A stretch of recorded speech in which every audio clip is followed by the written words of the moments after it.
Welcome to Wazoo Survival Gear. I'm Nick, a designer, engineer, and I'm dedicated to search and rescue. Hi, I'm Dustin. I've made a living in the outdoor adventure industry, and I'm an avid gear designer. Every year, thousands of people go missing in U.S. national parks alone.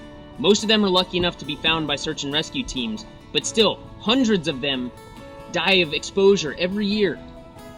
Now imagine those numbers on a worldwide scale. People needlessly losing their lives, but there's something we can do to change that.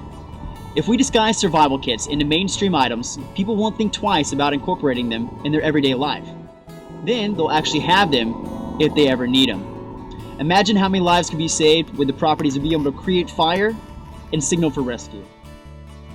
As Wazoo Survival Gear continues to grow, the need to speed up the processes and decrease the cost for the consumers will essentially allow us to get it in more hands and save more lives. We hope you liked what you've seen here, and you never know, someday maybe one of our products will save your Wazoo. Let me do my part over. All right.